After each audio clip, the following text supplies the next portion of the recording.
السلام علیکم ناظرین، آپ یوٹیوب چینل دیکھ رہے ہیں، میں وقاص مغل ہوں۔ یہ محل جس کے کھنڈرات کی آپ تصویر دیکھ رہے ہیں، آج سے 300 سال پہلے انتہائی خوبصورت اور بہت بڑا محل ہوا کرتا تھا، لیکن جیسے ہی اس محل کا مالک مرا، اس کے بعد کسی نے اس محل میں آباد ہونے کی کوشش نہ کی۔ لوگوں کو اس محل سے شدید نفرت تھی، اور یہ نفرت ایسی تھی کہ 300 سال گزرنے کے بعد بھی اس نفرت میں کمی نہیں آئی، بلکہ اس سے نفرت کا اظہار لوگ پہلے سے بھی زیادہ شدت سے کرنے لگے۔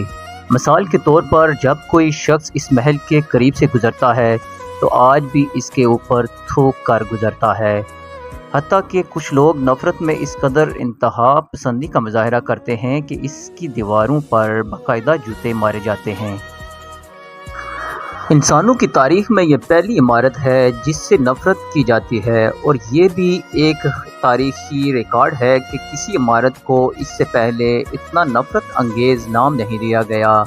اس ملک کی گورنمنٹ نے سرکاری طور پر اسے غدار محل کا نام دے رکھا ہے۔ یہ بات تو شاید آپ کے لیے اتنی بڑی نہ ہو کہ کسی ملک میں کوئی حکومت کسی تعصب کی وجہ سے یا کسی نفرت کی وجہ سے ایسے نام دے سکتی ہے، لیکن آپ کے لیے حیرت کی بات ہوگی کہ سب سے بڑے عالمی ادارے یونیسکو نے بھی اسے غدار محل کا ہی نام دے رکھا ہے۔ حتیٰ کہ جن کے لیے یہ غداری کی گئی، اس انگریز نے میر جعفر کے لیے لفظ غدار ایک عہدے کے طور پر پکا مختص کر دیا تھا، یہاں تک کہ میر جعفر کی موت کے بعد اس کی اولاد کو باقاعدہ پنشن ملتی تھی۔ ماضی کی روایت پر چلتے ہوئے جیسے ہی میر جعفر کے بیٹے یا پوتے کی باری آتی تو باقاعدہ آواز لگائی جاتی کہ میر جعفر غدار کا پوتا پنشن وصول کر لے۔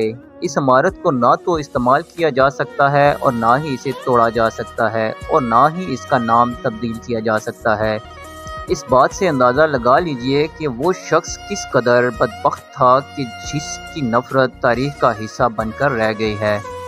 اس دنیا میں آج تک کروڑوں اربوں انسان گزر چکے ہیں جن سے ان کے جرائم اور گناہوں کی وجہ سے شدید نفرت کی جاتی ہے، لیکن کسی کو بھی تاریخ نے اتنی نفرت سے یاد نہیں کیا، اور اس کے گھر کے نام کو بھی نفرت کے نام میں تبدیل کر دیا گیا۔